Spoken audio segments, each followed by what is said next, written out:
Welcome to Puneet academy students. जैसा कि हम लोग जो है प्रीमियर क्लासेस जनरल साइंस की जो कि आपकी UPSC, SSC, railway, NTPC, DSSB या किसी भी स्टेट लेवल के एग्ज़ाम जैसे सीटेट हुआ, केवीएस हुआ, एनवीएस या कोई भी बोर्ड एग्ज़ाम जहाँ पे कि आपका जो है जनरल साइंस का पोर्शन इंक्लूड होता है, उसके लिए हम लोग जो है जनरल साइंस का कंप्लीट कोर्स बेटा कवर करेंगे।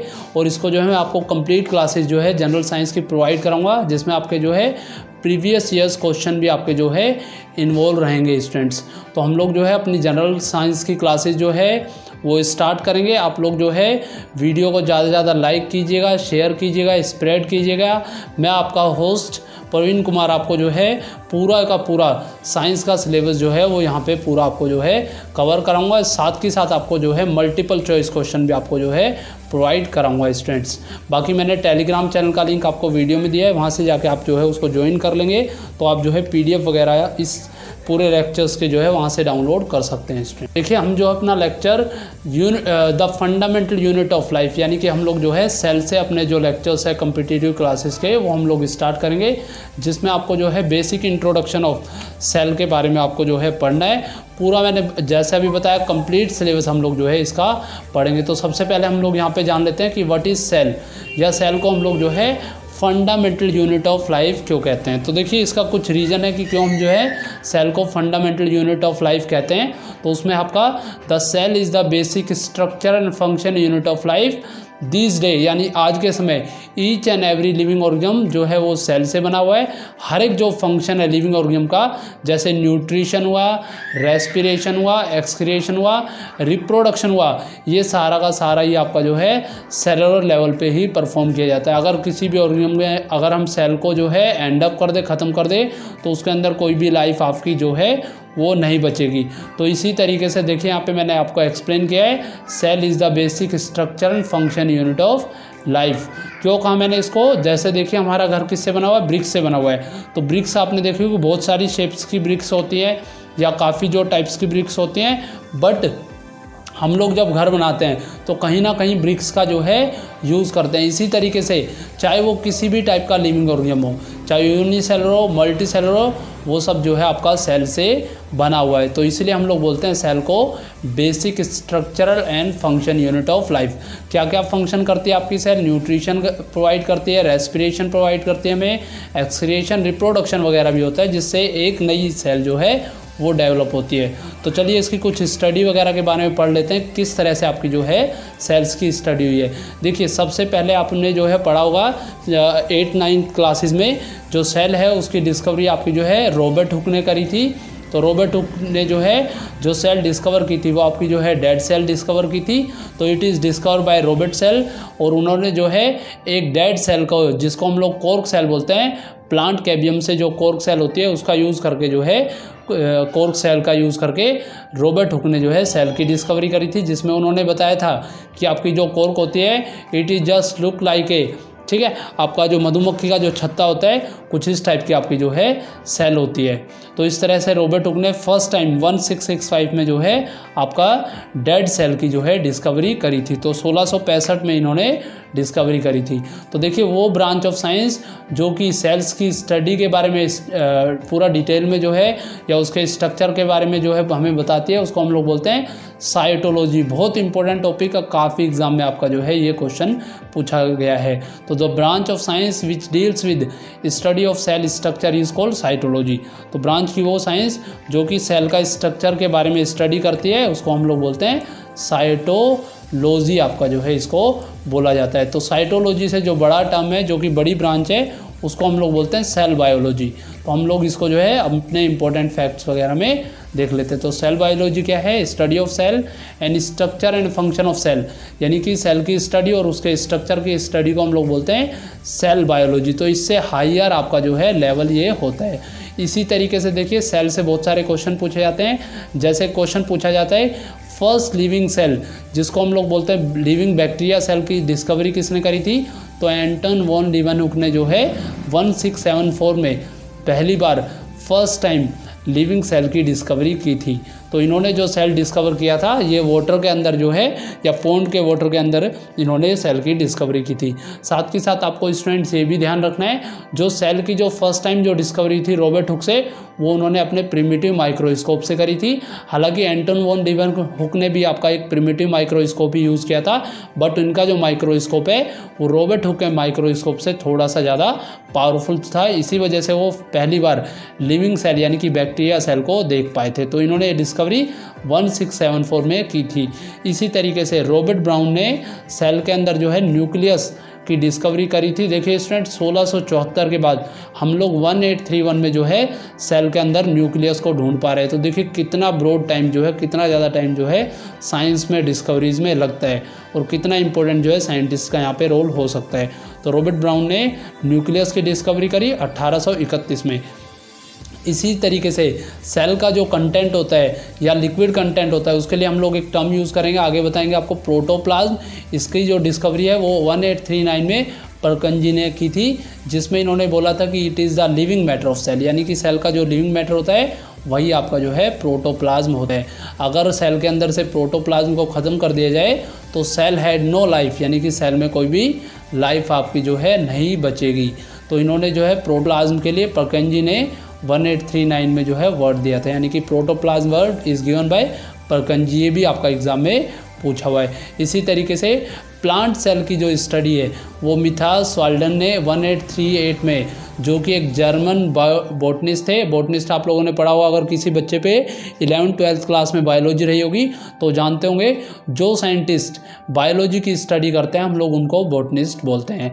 बाकी मेरा ये जो लेक्चर है, इस लेक्चर को आपका 8th, 9th, 10th के स्टूडेंट्स भी देख सकते हैं, उनको भी जो है ये लेक्चर बड़ी आसानी से समझ में आ जाएगा। मैं जो है बिल्कुल 0 पॉइंट से आपको जो है सेल चैप्टर पूरा पढ़ाऊँगा। इसी तरीके से एनिमल सेल की डिस्कवरी टी स्वान या थियोडर स्वान ने करी थी 1839 में, जो कि आपके जो है एक ब्रिटिश जियोलॉजिस्ट थे। अब इन दोनों साइंटिस्ट ने, यानी कि एम स्वान और टी स्वान ने मिलकर, एम स्वाल्डियन और टी स्वान ने मिलकर जो है आपका सेल थ्योरी प्रेजेंटेड किया था 1839 में। तो both Schleiden and Schwann presented the cell theory.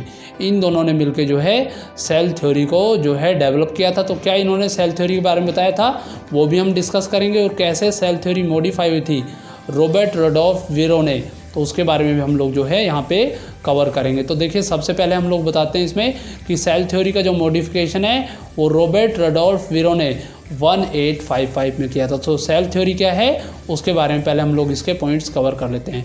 तो सेल थ्योरी आपका each and every living organism are made of cell, यानी कि हर एक जो लिविंग ऑर्गेनिज्म है वो सेल से बना हुआ है। This is the first point of cell theory.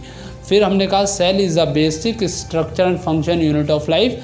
जैसे मैंने अभी आपको सेल के इंट्रोडक्शन में आपको बताया, तो सेल आपकी बेसिक स्ट्रक्चर और फंक्शन यूनिट है लाइफ की।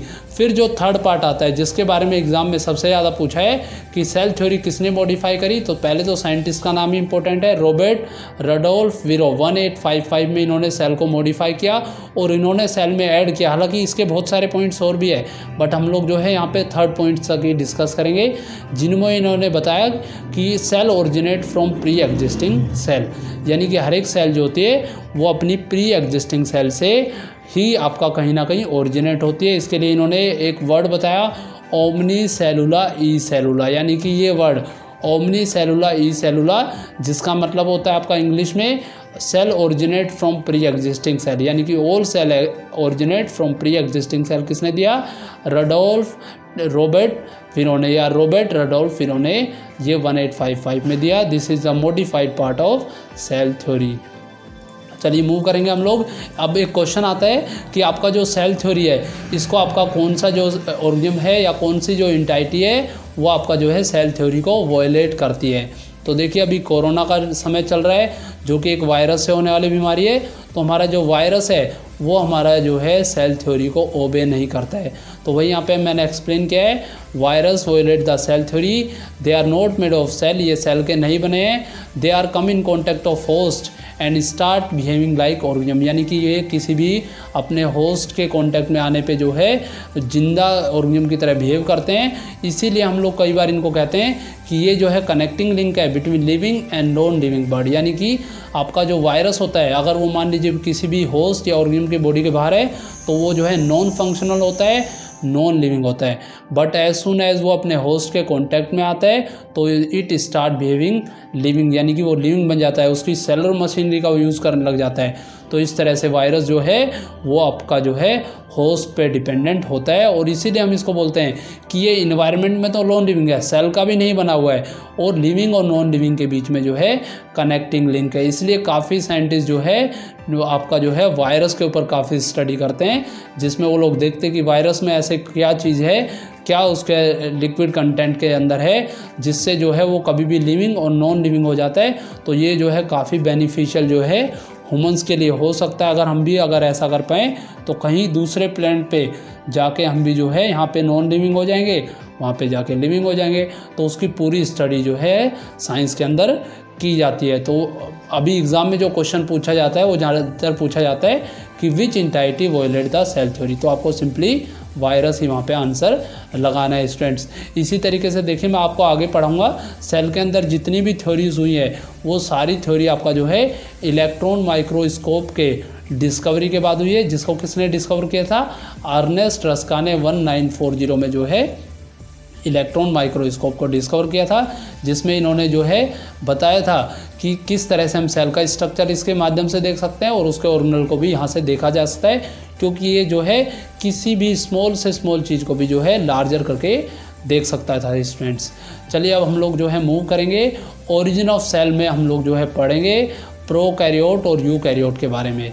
तो देखिए आपको जो है सेल को हम लोग जो है ओरिजिन के बेसिस पे दो टाइप से डिवाइड कर सकते हैं, जिसमें प्रोकैरियोटिक सेल यानी कि अर्ली न्यूक्लियर सेल और यूकैरियोटिक सेल यानी कि एडवांस न्यूक्लियर सेल हम इसको बोलते हैं। और एग्जाम्स में काफ़ी क्वेश्चन इसमें आता है स्टूडेंट। जैसे यहाँ पे देखिए मैंने एक डायग्राम के थ्रू आपको जो है प्रोकैरियोटिक और यूकैरियोटिक सेल दिखाया है। तो जो आपकी प्रोकैरियोटिक सेल होती है जो कि आपकी अर्ली सेल है, इसमें न्यूक्लियस की जगह एक न्यूक्लियस का बना हुआ न्यूक्लियोइड रीजन होता है, जिसके अंदर न्यूक्लियस वेल अरेंज नहीं होता है। इसमें भी राइबोसोम प्रेजेंट होता है, प्लाज्मा मेम्ब्रेन प्रेजेंट होती है, सेल वॉल प्रेजेंट होती है और मूवमेंट के लिए इसमें जो है फ्लैजेला वगैरह आपका होता है। अभी हम इसमें जो है डिफरेंस वगैरह भी पढ़ेंगे। इसी तरीके से आपका जो है यूकैरियोट सेल में वेल अरेंज न्यूक्लियस, जैसे यहाँ पे प्लांट सेल है तो यहाँ पे प्लांट सेल में हम लोग जो है वैक्यूल यहाँ पे देख रहे हैं, तो इस तरह से वेल अरेंज न्यूक्लियस यानी कि वेल डेवलप न्यूक्लियस आपकी जो है यूकैरियोटिक सेल में होता है।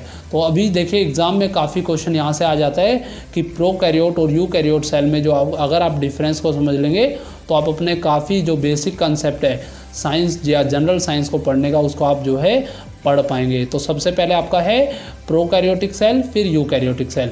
तो जैसे अभी बताया प्रोकैरियोटिक सेल आपकी अर्ली सेल होती है, यूकैरियोटिक सेल आपकी एडवांस सेल होती है। Nucleus is absent in prokaryotic cell, in place of nucleus a nuclear region occur that is called nucleoid. Well developed double membrane porous nucleus यहाँ पे आपका जो है यूकैरियोटिक में होता है। यहाँ पे आपके मेम्ब्रेन बाउंड सेल ऑर्गेनेली, जिसमें मैं आपको आगे बताऊंगा कि मेम्ब्रेन बाउंड सेल ऑर्गेनेली में mitochondria, Golgi body, endoplasmic reticulum आदि या वगैरह भी आपके जो है प्रेजेंट यहाँ पे प्रोकैरियोटिक में एब्सेंट होते हैं, बल्कि membrane bound cell organelle eukaryotic में आपका जो है हमेशा प्रेजेंट रहेगा। इसी तरीके से आपका जो राइबोसोम होता है, जैसे बताया आपको प्रोकैरियोटिक और यूकैरियोटिक में दोनों में ही आपका राइबोसोम प्रेजेंट होता है। तो राइबोसोम जो होता है आपका प्रोकैरियोटिक सेल में वो 70S टाइप होता है, जिसमें आपका S का मतलब क्या होता है, स्वीटबर्ग कांस्टेंट या स्वीटबर्ग यूनिट, या कई बार हम लोग जो है इसको सेडिमेंटेशन कोफिशिएंट भी कहते हैं। ये भी आपका जो है एग्जाम में पूछा हुआ है कि राइबोसोम मान लीजिए आपका 70S है, तो 70S में आपका जो है S का मीनिंग क्या होता है, तो स्वीटबर्ग कांस्टेंट या सेडिमेंटेशन कांस्टेंट। तो प्रोकैरियोटिक आपकी स्मॉलर सेल है तो इसमें आपका राइबोसोम भी छोटा होगा। इसी तरीके से यूकैरियोटिक सेल में आपका राइबोसोम जो है 80S टाइप का होता है। इसी तरीके से आपका जो प्रोकैरियोटिक सेल होता है उसमें क्रोमोसोम जो है सिंगल होता है, ओपन क्रोमोसोम होता है, नेकेड क्रोमोसोम होता है और स्पाइरल इन शेप आपका जो है क्रोमोसोम होता है। जबकि आपका यूकैरियोटिक सेल में क्रोमोजोम 2 या मल्टीपल ऑफ 2 होता है स्टूडेंट्स, जो कि आपका इम्पोर्टेंट पॉइंट है, स्टोन प्रोटीन से कवर होता है और लीनियर इन शेप आपका जो है क्रोमोजोम होता है। I repeat this point, chromosome is of multiple of 2 and covered with stone protein and linear in shape. इसी तरीके से प्रोकैरियोटिक सेल का आपका example bacteria cell, virus cell, cyanobacteria जो एकमात्र बैक्टीरिया जो कि फोटोसिंथेसिस करता है, they all are prokaryotic cell. इसी तरीके से अगर हम बैक्टीरिया सेल को हटा दें तो सारे प्लांट और एनिमल सेल आपका जो है यूकैरियोटिक होता है। बाकी देखिए राइबोसोम 70S टाइप होता है, तो ribosome always made up of 2 और मोर यूनिट्स, 2 या 2 से ज़्यादा यूनिट्स होती हैं, जिसमें आपकी जो है एक लार्जर यूनिट होती है, एक स्मॉलर यूनिट होती है। तो लार्जर यूनिट को जब स्मॉलर यूनिट पर रखा जाता है तो कुछ स्पेस जो है ये कवर कर लेती है, जिससे आपका जो है आपका जो यूनिट है या राइबोसोम की जो यूनिट्स है वो यहाँ पे फॉर्म होना शुरू होती है। जैसे देखिए यहाँ पे मैंने बताया आपको 70S यूनिट आपकी जो है बन रही है, तो 70S यूनिट में आपका जो है लार्जर यूनिट 50 बनेगा और स्मॉलर यूनिट जो है आपका मान लीजिए वो आपका जो है 30 बन रहा है। तो 50 और 30 तो 80 हो गया, बट यहाँ पे हम लोग बोल रहे हैं कि राइबोसोम तो 70S टाइप है। तो क्यों हो रहा है ऐसा? क्योंकि ये एक दूसरे को हमेशा जो है ओवरलैप करने से आपका जो है आपका राइबोसोम यूनिट्स हमेशा बनेगा स्टूडेंट्स। चलिए अब हम लोग जो है एक और इम्पोर्टेंट टॉपिक में बढ़ते हैं, जिसमें आपको जो है प्लांट सेल और एनिमल सेल से क्वेश्चन 100% आपको जो है काफ़ी एग्ज़ाम में देखने को मिलता है, बल्कि सीटेट वगैरह के एग्ज़ाम में या एसएससी के एग्ज़ाम में जो है काफ़ी question matching type of question और आपका एमसीक्यू क्वेश्चन यहाँ से पूछा जाएगा। तो देखिए जो डिफरेंस है प्लांट सेल और एनिमल सेल का, इसमें से काफ़ी क्वेश्चंस आपके आ जाते हैं। ना सिर्फ मल्टीपल चॉइस क्वेश्चंस में इससे क्वेश्चन आता है, बल्कि कई बार जो है मैचिंग टाइप ऑफ क्वेश्चन भी, जिसमें ऑप्शंस को मैच करना होता है, इस टाइप का क्वेश्चन भी आपने यूपीएससी वगैरह में, एसएससी वगैरह में या सीटेट वगैरह में आपने जो है ज़रूर देखेंगे। तो देखिए कैसे हम जो है इन क्वेश्चंस को डील करेंगे। तो पहले हम लोग जो है डिफरेंस देख लेते हैं। तो देखिए सबसे पहले हम लोग जो है उसके फीचर्स, फिर उसमें एनिमल सेल और प्लांट सेल के बारे में यहाँ पढ़ेंगे। जैसे सेल वॉल की बात करें तो सेल वॉल जो होती है एनिमल सेल में वो अब्सेंट होती है, यानी कि cell wall is not present in animal cell, but plant cell जो होते हैं उसमें सेल मेम्ब्रेन के अलावा सेल वॉल प्रेजेंट होती है। जबकि आपकी जो प्लाज्मा मेम्ब्रेन है वो आपका एनिमल सेल और प्लांट सेल दोनों में ही प्रेजेंट होती है। तो हम कह सकते हैं सेल वॉल एनिमल सेल में अब्सेंट होगी, एनिमल और प्लांट सेल में सेल वॉल इज़ प्रेजेंट। ये जो है आपको आगे बताएंगे टफनेस प्रोवाइड करने का काम करेगी। इसी तरीके से shape, the shape is round, यानी कि इरेगुलर शेप होती है आपकी एनिमल सेल की, जबकि जो प्लांट सेल होती है उसकी शेप कुछ रेक्टेंगुलर होती है, फिक्स शेप आपकी होती है। फिर हम लोग जो है एनिमल सेल में देखते हैं वैक्यूल, 1 और मोर स्मॉल वैक्यूल कई बार प्रेजेंट होते हैं या वैक्यूल स्टूडेंट्स आपके अब्सेंट भी हो सकते हैं। अब इस पॉइंट पे जो है काफ़ी डिबेट आपके एग्जाम्स में होता है कि हम लोग जो है वैक्यूल को प्रेजेंट दिखाएं कि अब्सेंट दिखाएं। तो जनरली जो वैक्यूल होता है जैसे अमीबा वगैरह होता है तो उसमें वैक्यूल आपका प्रेजेंट होता है, बाकी जो अदर ऑर्गेनिजम्स है उसमें आपका जो है वैक्यूल आपका अब्सेंट होता है। तो 1 और मोर स्मॉल वैक्यूल अगर आपको आए कि वैक्यूल है या नहीं है, तो वहाँ पे देखिए कि कौन से ऑर्गेनिज्म के बारे में पूछा हुआ है, तो आप वहाँ पे लिखिए कि स्मॉल वैक्यूल प्रेजेंट है, और ये जो वैक्यूल होते हैं प्लांट सेल से छोटे होते हैं। इसी तरीके से प्लांट सेल में 1 लार्जर सेंट्रल वैक्यूल जो कि आपका जो है 60 to 90% ऑफ सेल की वॉल्यूम को ऑक्यूपाई करेगा, ये आपका प्रेजेंट होता है, और जो है बिल्कुल सेंटर में हो सकता है या जो है पेरीफेरी में भी जा सकता है। आगे हम लोग इसके बारे में डिस्कस करेंगे। इसी तरीके से centrioles it is present in animal cell which help in cell division. Important point है, सेंट्रियोल जो होता है वो प्लांट से एनिमल सेल में प्रेजेंट होता है और सेल डिवीजन में आपका जो है हेल्प करते हैं। और इसी तरीके से सेंट्रियोल प्लांट सेल में आपका अब्सेंट होता है, वहाँ पे आपका सेंट्रियोल की जगह सेल प्लेटफॉर्म होती है जो कि सेल डिवीजन में हेल्प करती है। क्लोरोप्लास्ट की बात करें तो हम लोग जो है एनिमल सेल में क्लोरोप्लास्ट आपका अब्सेंट होता है, जबकि प्लांट सेल में क्लोरोप्लास्ट प्रेजेंट होता है, जिसकी वजह से प्लांट फोटोसिंथेसिस के समय अपना फूड अपने आप बना सकते हैं।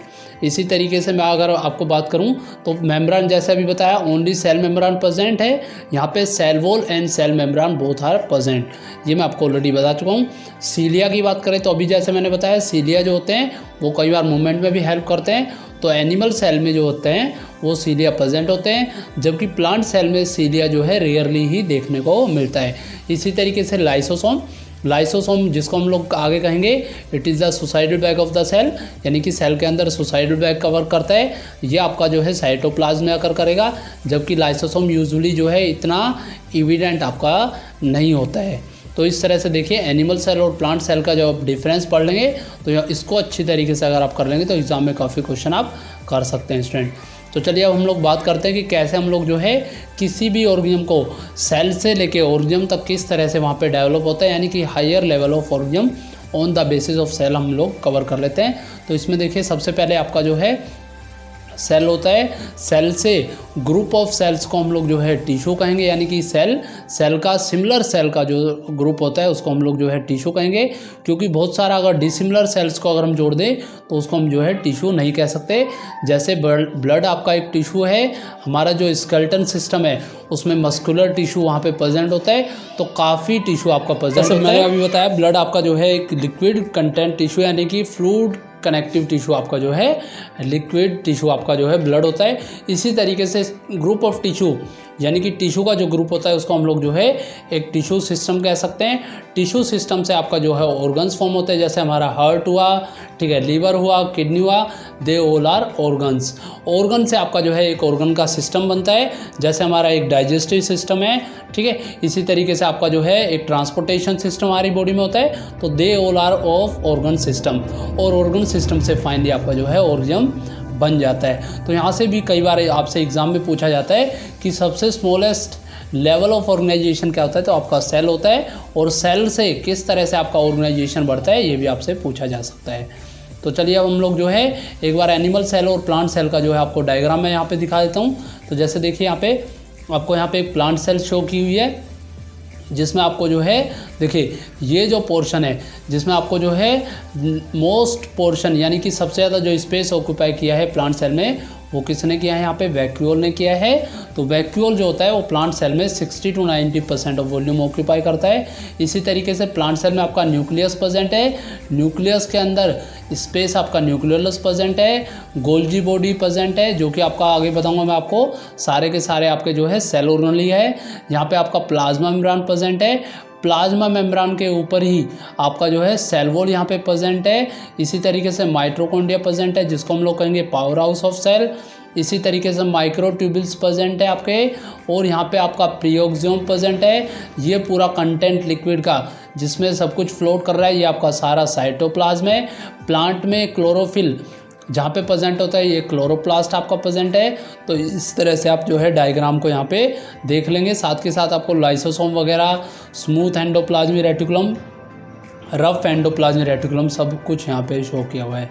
इसको जो फर्दर हम चैप्टर में मूव करेंगे तो वहाँ पे पूरा डिटेल में आपको बताऊंगा। इसी तरीके से देखिए एक एनिमल सेल यहाँ पे आपको शो किया हुआ है। एनिमल सेल में न्यूक्लियस बिल्कुल सेंटर में होगा, न्यूक्लियोलस होगा, न्यूक्लियस के अंदर डबल मेम्ब्रेन बाउंड न्यूक्लियस होगा। इसी तरीके से cytoplasm, rough endoplasmic reticulum, mitochondria, ribosome, lysosome, centrioles present है, प्रियोक्सियम्स प्रेजेंट है, प्लाज्मा मेम्ब्रेन प्रेजेंट है, कोई सेल वॉल नहीं है। गोल्जी अपरेटस यहाँ पे शो किया हुआ है आपको, और न्यूक्लियर एनवलप आपको यहाँ पे शो किया हुआ है। तो इस तरह से अब आप लोगों को समझ में आ गया होगा कि किस तरह से हम लोग जो है प्लांट सेल और एनिमल सेल को डिवाइड कर सकते हैं।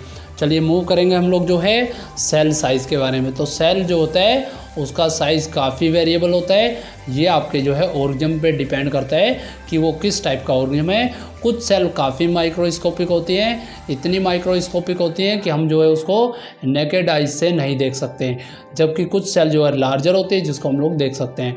तो हम कह सकते हैं कि जो सेल का जो साइज़ है वो 0.2 माइक्रोमीटर, 1 माइक्रोमीटर इज़ 10⁻⁻⁶ मीटर होता है। तो 0.2 माइक्रोमीटर से लेके 18 सेंटीमीटर तक आपका सेल का साइज़ जो है वो वेरी कर सकता है। जिसमें आपका जो है माइक्रोमीटर आपको याद रखना है, कई बार एग्जाम्स में पूछा हुआ है कि सेल का साइज़ जो होता है वो किस में मेजर किया जाता है, तो माइक्रोमीटर में आपका मेजर किया जाता है, जिसमें आपकी जो वैल्यू होती है 10⁻⁻⁶ होती है। चलिए इसमें मूव करते हैं हम लोग। The size of typical cell in multi cell organism ranges from 20 to 30 micrometer होता है। लार्जेस्ट सेल जो होता है वो ऑस्ट्रिच एग होता है, इंपॉर्टेंट टॉपिक है। 15 सेंटीमीटर से लेके 13 सेंटीमीटर वाइड और लगभग 1.4 किलोग्राम आपका जो है वेट होता है ऑस्ट्रिच एग का। ये डाटा आपका NCERT से लिया हुआ है, तो आपको यही याद रखना है। 15 इंटू में 30 लेंथ और ब्रेथ से, वेट 1.4, तो सबसे लार्जेस्ट सेल ऑस्ट्रिच एग होती है। इसी तरीके से सबसे लॉन्गेस्ट सेल, सबसे लंबी सेल आपकी जो है नर्व सेल होती है, यानी कि nerve cell is the longest cell, जिसका साइज़ आपका जो है 1 मीटर या 100 सेंटीमीटर आपका होता है। इसी तरीके से जो स्मॉलेस्ट सेल होती है, जिसको हम लोग जो है माइकोप्लाज्मा या पीपीएलओ सेल कहते हैं, ये आपकी जो है स्मॉलेस्ट सेल आपकी होती है। तो माइकोप्लाज्मा इज स्मॉलेस्ट सेल। तो कई बार एग्जाम में पूछा जाता है what is PPLO. PPLO stand for pleuro pneumonia like organism, यानी कि पीपीएलओ क्या है, तो प्लूरो निमोनिया लाइक ऑर्गेनिज्म, यानी कि ये जो है निमोनिया लाइक ऑर्गेनिज्म है, जिसमें साइज़ आपका जो है 5.0 माइक्रोमीटर तक आपका जो है यहाँ पे इसका साइज़ हो सकता है। इसी तरीके से देखिए, मैंने अभी आपको बताया प्रोटोप्लाज्म क्या होता है। तो protoplasm is a aggregate of various chemicals, जिसमें आपका वाटर, आयन, सोल्ट या अदर वेरियस मॉलिक्यूल, जिसमें protein, carbohydrate, fat, nucleic acid, vitamins वगैरह प्रेजेंट होते हैं। साथ के साथ इसी में आपका सेल ऑर्गेनरी और न्यूक्लियस भी प्रेजेंट होता है। तो ये भी आपको जो है याद रखना। तो देखिए, मैं रिपीट कर रहा हूँ एक बार, protoplasm is aggregate of various chemical such as water, ion, salt and other organic molecule, जैसे proteins, carbohydrate, fat, nucleic acid, vitamins और सेल ऑर्गेनल और न्यूक्लियस भी इसी में प्रेजेंट होता है। चलिए मूव करेंगे हम लोग जो है अब टाइप ऑफ ऑर्गेनिज्म। हालांकि मैं आपको जो है ये पूरा कवर करा चुका हूँ। प्रोकैरियोटिक जिसमें बैक्टीरिया आता है, ब्लू ग्रीन एल्गी आता है, और आपका जो है यूनिसेलुलर में भी आपका जो है अमीबा वगैरह या पैरामीशियम वगैरह भी हम लोग कवर करते हैं। ठीक है, इसी तरीके से देखिए यूकैरियोटिक में आपका ऑस्ट्रिच और पाइन ट्री आपका जो होता है। स्टूडेंट यहाँ पे आपको याद रखना है, जो पैरामीशियम होता है इट इज़ यूकैरियोटिक सेल, ना कि यूनिसेलुलर, ठीक है, प्रोकैरियोटिक सेल। तो ऑस्ट्रिच एग और पाइन ट्री ये जो है मल्टी सेलुलर सेल का आपका बना हुआ है, और जबकि आपका जो है पैरामीशियम वगैरह ये सब आपका जो है यूनिसेलुलर में आपका जो है आ जाएगा। इसी तरीके से देखिए, ये मैं पूरा डिफरेंस आपको पूरा कवर करा चुका हूँ कि किस तरह से हम लोग जो है ऑर्गेनिज्म को डिवाइड कर सकते हैं यूनिसेलुलर और मल्टीसेलुलर में, ये मैं आपको पूरा कवर करा चुका हूँ। बाकी इसमें देख लीजिएगा, हमेशा आपको जो कुछ चीज़ें याद रखनी है, एक बार रिपीट करते हूँ। जो यूनिसेलुलर ऑर्गेनिज्म होते हैं, ठीक है, वो सिंगल सेल से बने होते हैं। मल्टीसेलुलर ऑर्गेनिज्म जो है लार्ज नंबर ऑफ सेल से बना होता है। फंक्शन जो होता है यूनिसेलुलर ऑर्गेनिज्म में एक सिंगल सेल ही सारे फंक्शन करेगी, और जो मल्टीसेलुलर ऑर्गेनिज्म है उसमें सारे फंक्शन जो है स्पेसिफिक फंक्शन जो है स्पेसिफिक सेल जो है वहाँ पे करेगी। जैसे ह्यूमन डाइजेस्टिव सिस्टम में हर सिस्टम अलग अलग तरीके से काम करता है, तो हर एक सिस्टम का जो है अपना अपना वर्क है। इसी तरीके से यहाँ पे डिवीजन ऑफ लेबर नहीं होगा, यहाँ पे आपका डिवीजन ऑफ लेबर होगा। रिप्रोडक्शन इन्वॉल्व सेम या सिंगल सेल में आपका रिप्रोडक्शन होता है। यहाँ पे आपकी जो है स्पेशलाइज सेल या जर्म सेल में जो है रिप्रोडक्शन होता है। लाइफ स्पेन जो है यूनिसेलुलर ऑर्गेनिज्म का जो है वो स्मॉल होता है, कम होता है, जबकि मल्टीसेलुलर ऑर्गेनिज्म में लॉन्ग होता है। Amoeba, paramecium, bacteria they all are unicellular organism, सारे के सारे यूनिसेलुलर ऑर्गेनिज्म आपके यहाँ पे है। प्लांट, फंगी, एनिमल्स आपका जो है मल्टीसेलुलर ऑर्गेनिज्म में यहाँ पे आपका जो है आएगा। इसी तरीके से देखिए, सेल के साइज़ की अब हम लोग जो है बात कर लेते हैं। तो सेल साइज़ भी आपका काफ़ी variable in shape and size होता है। ये जो है अभी आपको बताया, जनरली जो आपका है सेल के फंक्शन पे डिपेंड होता है। कुछ सेल स्पेरिकल होती है, कुछ इलोंगेटेड होती है, जिसमें आपका नर्व सेल होती है, ब्रांच हो सकती है, जैसे पिगमेंटेड सेल है, या डिस्कोइडल हो सकती है, जो कि आपकी आरबीसी वगैरह है, आगे बताएंगे। आरबीसी वगैरह में न्यूक्लियस वगैरह नहीं प्रेजेंट होता है। स्पिंडल से मसल सेल वगैरह यहाँ पे हो सकती है। तो यहाँ पे शो कि आपको squamous epithelium, ciliated epithelium from the trachea, columnar cell, muscle fibre cell from intestine, striated cells या मसल फाइबर सेल जो है हार्ट की शो की हुई है। यहाँ पे आपको रेड ब्लड सेल या एरेथ्रोसाइट्स हम इसको कहेंगे, वाइट ब्लड सेल शो किया हुआ है, ओवम सेल शो किया हुआ है, स्पर्म सेल भी शो किया हुआ है। इसी तरीके से, ठीक है, बोन सेल आपको शो किया हुआ है, कार्टिलेज सेल या डेंड्रॉइड सेल शो की हुई है, जिसमें आपका जो है नर्व सेल में एक्सोन से डेंड्रॉइड का डायग्राम आपको दिखाया हुआ है, जो कि वेरियस सेल्स है, जो कि ह्यूमन बॉडी में यहाँ पे आपको पाई जाती है। इसी तरीके से देखिए, हम लोग जो है अब सेल के बारे में और थोड़ा सा डिटेल में देख लेते हैं कि सेल को हम कैसे डिवाइड करेंगे। तो सबसे पहले हम लोग सेल पढ़ेंगे। सेल में जो है प्रोटोप्लास्ट वर्ड यूज़ हम करेंगे। प्रोटोप्लास्ट में आपका प्रोटोप्लाज्म और सेल मेम्ब्रेन आपका जो है इंक्लूड होता है। साथ के साथ सेल में ही आपका जो है सेल वॉल होता है, जो कि ओनली प्लांट सेल में होता है। इसी तरीके से प्रोटोप्लाज्म को हम लोग डिवाइड करेंगे न्यूक्लियस और साइटोप्लाज्म, जो कि लिक्विड लाइक कंटेंट है। इसी तरीके से साइटोप्लाज्म में आपके सारे सेल ऑर्गेनल रहेंगे, और साइटोल रहेगा जो कि फ्लूइड लाइक मैट्रिक्स होता है किसी भी सेल का। तो ये जो है आपका ब्रॉड वे होता है आपको सेल को डिवाइड करने का। तो cell is nothing but the protoplasm, cell wall, protoplasm further divide into protoplasm, cell membrane, nucleus and cytoplasm. यानी प्रोटोप्लाज्म में आपका जो है न्यूक्लियस और साइटोप्लाज्म आएगा, जिसमें सारे सेल ऑर्गेनिज्म और साइटोल आपका जो है इंक्लूड रहेगा। तो देखिए एक और टॉपिक कवर करते हैं हम लोग, जिसमें हम लोग जो है कंपोनेंट ऑफ सेल की बात कर लेते हैं। तो there is occurrence of division of labour with eukaryotic cell as they got certain specific component. तो कुछ कंपोनेंट होते हैं जिसको हम लोग जो है सेल ऑर्गेनली कहते हैं। तो each of them perform specific function. जो जनरली जो सेल्स में होते हैं वो 3 टाइप के सेल ऑर्गेनली होते हैं, plasma membrane, nucleus and cytoplasm. ये जो है आपको बाइलिपिड या bilipid layer model of plasma membrane जो कि निकलसन वगैरह ने साइंटिस्ट ने दिया था, उसके बारे में मैंने यहाँ पे आपको बताया। इसको हम लोग जो है प्लाज्मा मेम्ब्रेन में पूरा पढ़ेंगे। तो सिंगलर एंड निकलसन ने जो है इसको पूरा डिटेल में बताया था। तो देखिए बाइलिपिड लेयर ऑफ मॉडल को पढ़ाने से पहले हम लोग जो है एक बार इसके बारे में पूरा कवर कर लेते हैं। तो देखिए यहाँ पे बताया मैंने व्हाट इज सेल मेम्ब्रेन या प्लाज्मा मेम्ब्रेन। तो प्लाज्मा मेम्ब्रेन क्या है? प्लाज्मा मेम्ब्रेन जो होती है वो सेलेक्टिवली परमेबल इन नेचर होती है। It's mean it allow and permit the entry and exit of some material in and out of the cell में जो है ये करने का काम करती है।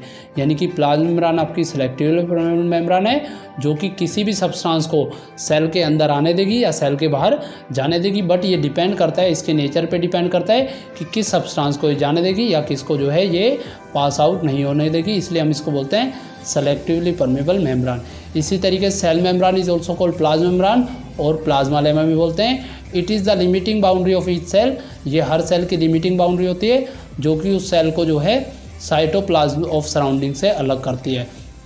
It is found in plant as well as in animal cell. Important है, it is the outermost covering of cell होती है ये एनिमल सेल में, और ये सेल वॉल के नीचे लाई करती है in case of plant cell. Important है ये भी।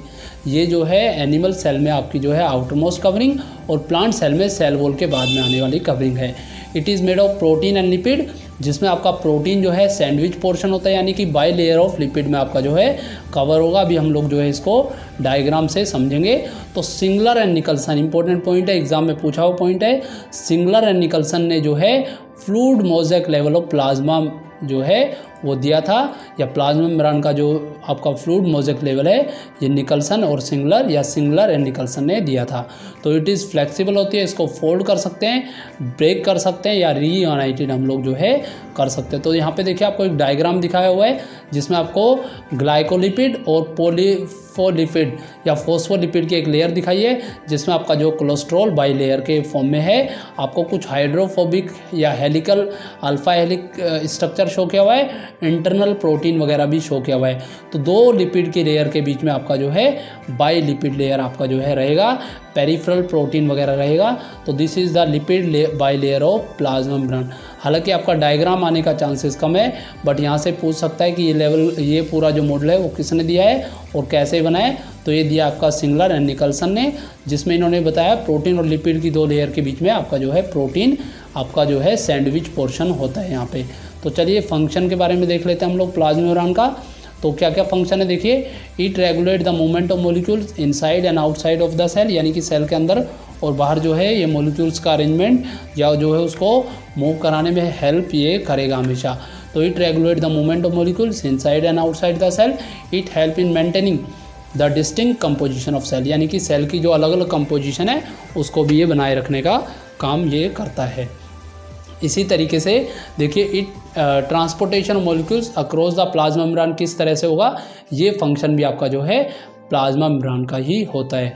तो इसमें जो है आपके 2 तरीके ज़्यादातर अपनाए जाते हैं, जिसमें आपका जो है डिफ्यूजन और ऑस्मोसिस आपका होता है।